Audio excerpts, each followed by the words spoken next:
In '79, I think you would have been about 22, you went to a radio debate with the Reverend Wade Watts, who was the state leader of the National Association for the Advancement of Coloured People, who'd worked with Martin Luther King. Yes. And when you got to this debate, he held out his hand for you to shake. Yes, he did. Did you hesitate?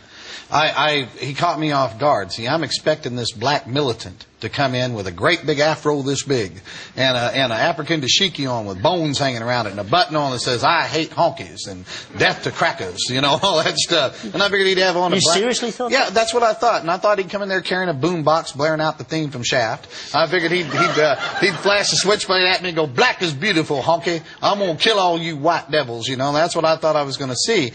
So when the door opened up and in came Reverend Wade Watts, and he's wearing a suit and a tie, and he's carrying a Bible, and he walks up and he puts his hand out to me. He goes, "Hello there, Mr. Clare. I'm Reverend Wade Watts. I just want to tell you I love you and Jesus loves you."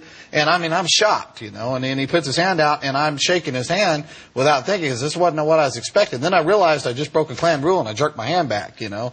And I started looking at my hand, which he saw that, and that was met as an insult. The Klan rule book says the physical touch of a non-white is pollution. And I thought, I just shook hands with a black person, and he sees me looking at my hand. He goes, "Don't worry, Johnny, it don't come off." And you know, I start calling him names. I go, "You no good, sorry, bleep, bleep, bleep, you mother this, you that." And he looked at me and he goes, "God bless you, Johnny."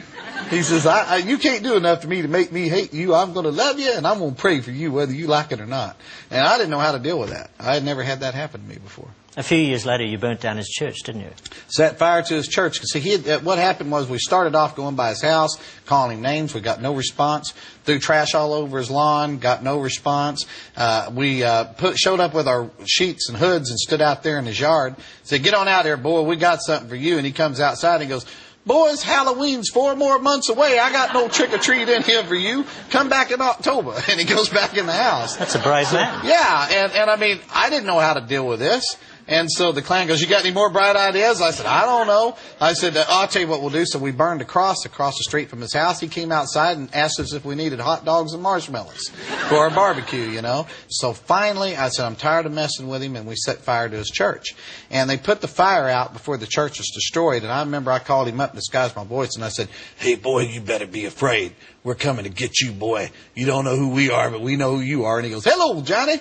And all that stuff. He goes, "A man like you takes the time to call me. I'm so honored." And all that stuff. He goes, "Let me do something to you." He goes, "Dear Lord, please forgive Johnny for being so stupid. He doesn't mean to be so ornery. He's a good boy trying to get out somewhere in there." And I hung up the phone on him. I said, "How dare him?" And so the funniest thing that happened with him, though, is I didn't know what to do. And I was at my ropes in. And one day we was watching him, and he went into a restaurant.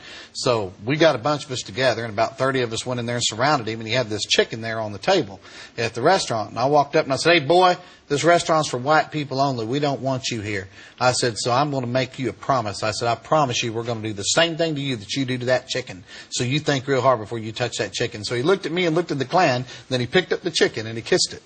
And when he kissed the chicken, the whole restaurant acted just like y'all did. They all start laughing, you know, and everything.